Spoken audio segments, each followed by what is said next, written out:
Congress election committee के chairman Madhusudan मिस्त्री ने अध्यक्ष चुनाव के लिए नोटिफिकेशन जारी किया। नामांकन दाखिल करने की प्रक्रिया 24 से 30 सितंबर तक चलेगी।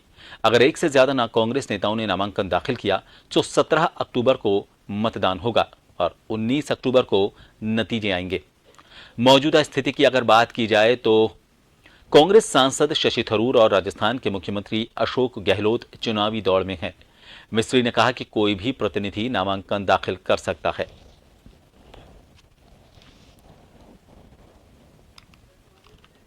कि हम 22 तारीख को वर्किंग कमेटी ने जो शेड्यूल अप्रूव किया है वो शेड्यूल हमने आज रखा है नोटिफिकेशन के रूप में, और उसमें तारीखें हैं 24 से 30 के अंदर जो नामांकन होगा और उस पर 1 तारीख को उसकी स्क्रूटनी होगी।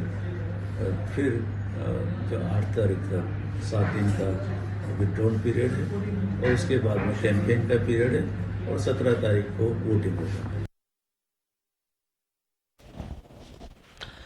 और कांग्रेस में अध्यक्ष पद को लेकर चल रही इस कवायद के बीच हमारे साथ फोन लाइन पर जुड़ गए हैं वरिष्ठ कांग्रेसी नेता अरुण शर्मा जी, जयपुर से जुड़े हैं।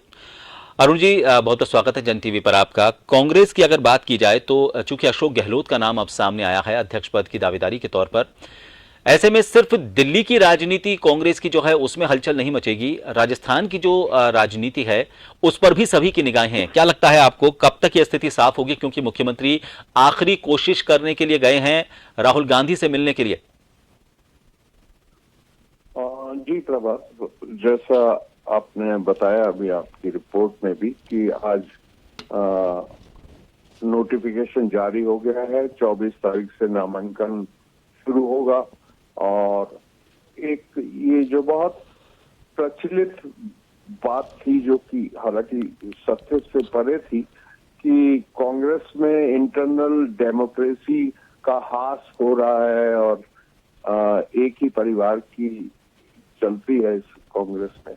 लेकिन आपने देखा होगा चाहे वो मैडम सोनिया गांधी हो या जो भी पूर्व अध्यक्ष रहे हैं, उनके बाकायदा नाम प्रपोज होते थे और अगर अनअपोज हैं, उनके सामने कोई नेता नहीं खड़ा हुआ तो उनको जीता हुआ घोषित कर देते थे।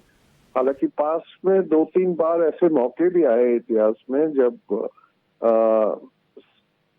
ये चुनाव प्रक्रिया पूरी हुई, जैसे कि बहुत मशहूर एग्जाम्पल सीताराम केसरी जी जब अध्यक्ष थे तो श्री राजेश पायलट और शरद पवार जी ने वो चुनाव लड़ा।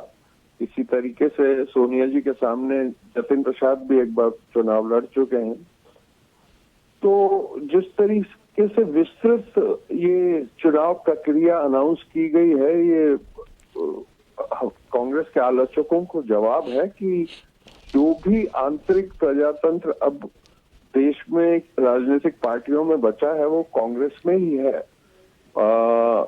मैं इस मौके पे याद दिलाना चाहता हूं कि बीजेपी दावा जरूर करती है कि हम हर 3-4 साल में अध्यक्ष बदल लेते हैं, लेकिन ये भी पूरे देश ने देखा है कि जैसे अडवाणी जी और वाजपेयी जी के जमाने में अध्यक्ष कोई भी हो, एक्चुअल काम इन दोनों बड़े नेताओं के हाथ में ही होता था। और आज की तारीख में भी आप देखें नड्डा जी कौन सा चुनाव लड़के जीत के आए हैं, वो भी इसी तरीके से नॉमिनेट किए जाते हैं बिना चुनाव के। और एक्चुअल काम अब भी सब जानते हैं कि देश के गृह मंत्री ही देख रहे हैं संगठन का काम भी, जितनी भागदौड़ वो संगठन के काम में लगाते हैं। काफी समय निकालते हैं गृह मंत्री भारत सरकार के। तो अब ये नई स्थिति है, इसमें आप देख रहे हैं चुनाव जैसे आज की स्थिति है उसमें चुनाव होगा, एक से ज्यादा कैंडिडेट होंगे ऐसा दिख रहा है। और पिक्चर क्लियर होगी 30 तारीख को जब नामांकन वापस लेने की आखिरी तारीख है। कौन कौन उम्मीदवार नए एंटर होते हैं या कौन कौन बचते हैं ये देखना रुचिकर होगा। बाकी राजस्थान के जो इम्प्लीकेशन है उस इस चुनाव के बाद वो भी देखने वाली बात है। बिल्कुल ओपन इश्यूज हैं। राजस्थान की सरकार बड़ी मजबूती से चल रही है 3.5 साल से।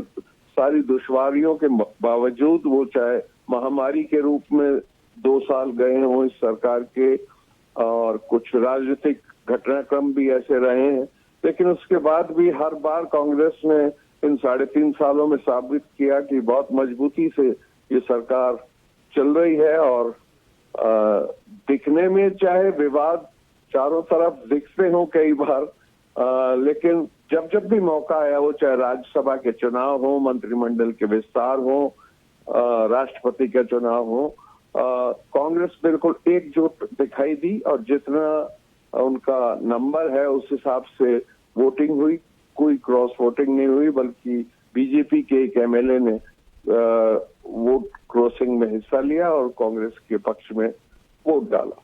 तो मेरे ख्याल से डॉक्टर प्रभात, अभी और एक हफ्ता है जब बिल्कुल ये पिक्चर क्लियर होगी, धुंध छट जाएगी और एक नया कांग्रेस अध्यक्ष देश के सामने होगा। और जैसे कि आज तक की सूचना है, राहुल जी ने इच्छा प्रकट की है कि वो ये चुनाव नहीं लड़ना चाहते हैं, और इस तरीके से बहुत ही रोल बढ़ जाएंगे अब, और वो सारी आशंकाएं दूर हो जाएंगी कि जो नया कांग्रेस अध्यक्ष है वो स्वतंत्र रूप से काम कर पाएगा या नहीं। मेरे ख्याल से वो बिल्कुल कर पाएगा। और राहुल गांधी ने वो रास्ता चुना है जहां वो देश को एक करना चाहते हैं, जोड़ना चाहते हैं, भाईचारा एक बार दोबारा समाज में आए, सद्भावना आए, उस दिशा में वो आगे बढ़ रहे हैं। शानदार यात्रा चल रही है उनकी, और आगे भी उनका जनसंपर्क सघन ही रहेगा।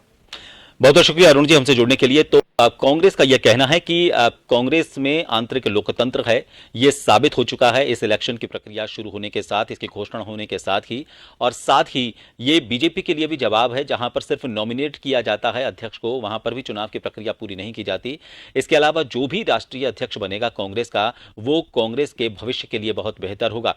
इसके बाद ही जब 30 तारीख जो नॉमिनेशन की आखिरी तारीख है, उस 30 तारीख के बाद ये साफ हो पाएगा कि अब राजस्थान की भी राजनीति किस मोड़ पर जाकर अगला टर्न लेती है और कौन सा टर्न लेती है।